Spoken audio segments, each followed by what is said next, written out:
আসসালামু আলাইকুম দর্শক, ওয়েলকাম জানাচ্ছি পারুল ফুড কিচেনে আর একটা নতুন রেসিপি দেখার জন্য। আজকে আমি শেয়ার করতে চলেছি ডিম খিচুড়ি রেসিপি। তাতে সবজি দিয়েছি, এতে খেতে কিন্তু দুর্দান্ত হয়, আপনারা ট্রাই করতে পারেন। এই দুর্দান্ত খিচুড়ি আমি কিভাবে তৈরি করেছি তার প্রস্তুত প্রণালী চলেন দেখে আসি। এই খিচুড়ি খেতে যে কত মজা তা না খেলে আপনারা বুঝতে পারবেন না। চলেন তাহলে দেখে আসি। আমি সর্বপ্রথমে এখানে ডিমের খোসা ছাড়িয়ে নিয়েছি, সিদ্ধ করেছি ডিমটা আগে, তারপর খোসা ছাড়িয়ে নিয়েছি। এবার মসুর ডাল নিয়েছি এবং পোলার চিনি গুঁড়ো চাল নিয়েছি আমার পরিমাণ মতো। আপনাদের যতটা লাগবে আপনারা ততটা নেবেন। আমি এখানে সবজির মধ্যে নিয়েছি ফুলকপি, টমেটো, শিম, মিষ্টি কুমড়া, গাজর। সবগুলোকে সুন্দরভাবে পরিষ্কার করে ধুয়ে কেটে বেছে নিয়েছি। এখন আমি কড়াইয়ে অল্প পরিমাণ তেল দিয়ে নিলাম। তারপরে এখানে অল্প পরিমাণ আমি লবণ হলুদ অ্যাড করে দিচ্ছি। তেলটা গরম হয়ে এসেছে। এখন আমি এখানে ডিমটা ভেজে নিব। আমি ডিমটা যে আগে থেকে সিদ্ধ করে রেখেছিলাম সেই ডিমটা এখন আমি ভেজে নিচ্ছি। ভেজে উঠায় নিয়ে এখন আমি একে একে এখানে সবজিগুলো ভেজে নিব। তার আগে আমি ওই তেলে দিয়ে নিলাম গোটা মশলা, ডালচিনি, ছোটো এলাচ এবং লং, তেজপাতা দিয়ে দিয়েছি। একটু নেড়ে চেড়ে সবজিগুলো একে একে এখানে দিয়ে নিচ্ছি। আপনারা চাইলে এটা মেখেও রান্না করতে পারেন, তাও ভালো হয়। তবে একটু সবজিটা ভেজে নিয়ে যদি রান্না করেন খেতে কিন্তু দারুণ হয়। আমি একে একে সব সবজি দিয়ে নিচ্ছি, দিয়ে সবজিটাকে একটু ভালো করে ভেজে নিব। আপনারা আমার চ্যানেলে নতুন হয়ে থাকলে আমার চ্যানেলটিকে সাবস্ক্রাইব করে তার পাশে থাকা বেল বাটনটি অন করে রাখতে পারেন, যাতে নতুন ভিডিও ছাড়ার সাথে সাথে আপনাদের কাছে পৌঁছে যায়। আমার এই সিম্পল রেসিপিগুলো যদি আপনাদের ভালো লেগে থাকে তাহলে লাইক, কমেন্ট, শেয়ার করবেন।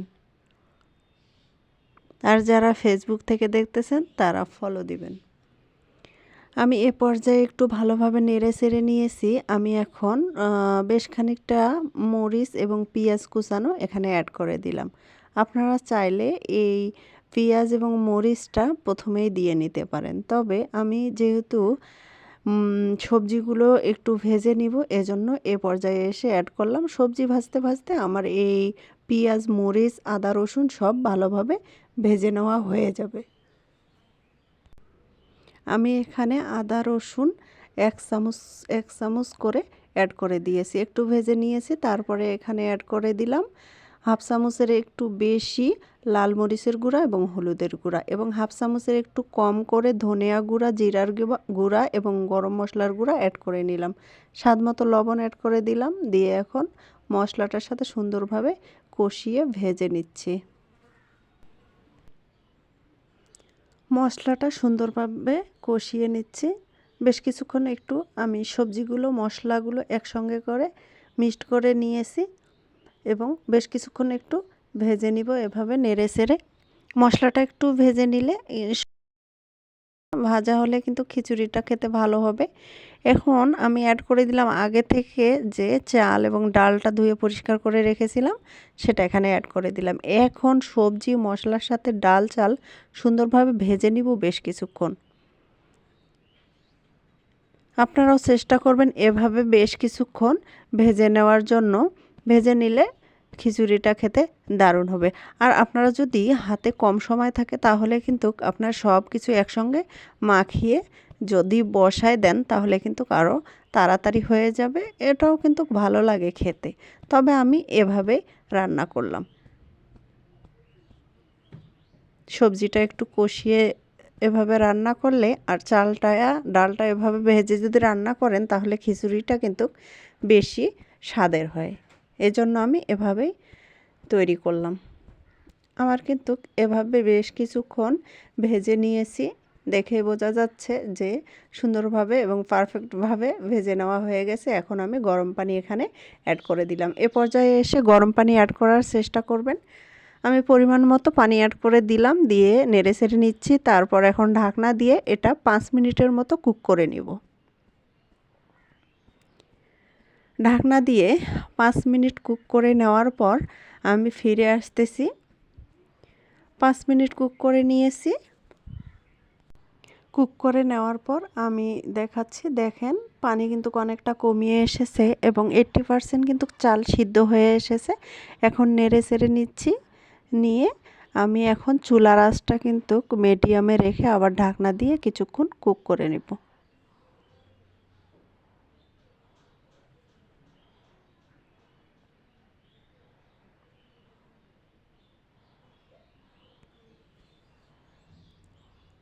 এখন দেখেন পানিটা কিন্তু একবারে শুকিয়ে এসেছে। এখন নেড়ে চেড়ে আমি যে আগে থেকে ডিমটা ভেজে রেখেছিলাম সেটা এখানে অ্যাড করে দিচ্ছি। তারপর নেড়ে চেড়ে ঢাকনা দিয়ে চুলা বন্ধ করে কিছুক্ষণ রেস্টে রেখে দেব।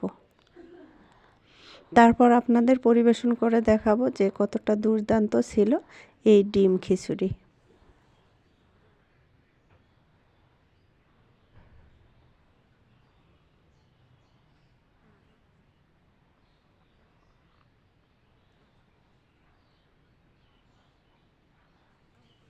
কিছুক্ষণ রেস্টে রেখেছিলাম, এরপর দেখেন নেড়ে চেড়ে নিচ্ছি।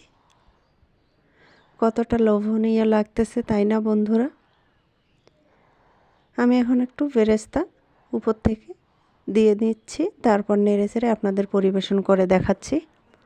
এ ধরনের রেসিপি আছে সামনে, রমজান ইফতারিতে রাখতে পারেন। গরম গরম খিচুড়ি সাথে ডিম থাকবে, সবজি থাকবে, এভাবে খেতে কিন্তু দারুণ লাগবে। সারাদিন রোজা রাখার পর এ ধরনের খিচুড়ি খেতে কিন্তু ভালোই লাগবে, বাচ্চারাও অনেক পছন্দ করবে। পুষ্টিগুণ সমৃদ্ধ একটা রেসিপি শেয়ার করতে চলেছি। দেখেন কতটা লোভনীয় লাগতেছে। এখন আপনাদের পরিবেশন করে দেখাচ্ছি। মাশাআল্লাহ, লোভনীয় হয়েছে তাই না বন্ধুরা? আমার এই খিচুড়ি রান্নাটা কীরকম হয়েছে আপনারা কমেন্টে জানাতে পারেন। এরকম গরম গরম খিচুড়ির সাথে ডিম অসাধারণ লাগে, আপনারা ট্রাই করতে পারেন। ভালো থাকবেন, সুস্থ থাকবেন। আর একটা নতুন রেসিপি নিয়ে আমি আপনাদের সামনে আসবো ইনশাল্লাহ।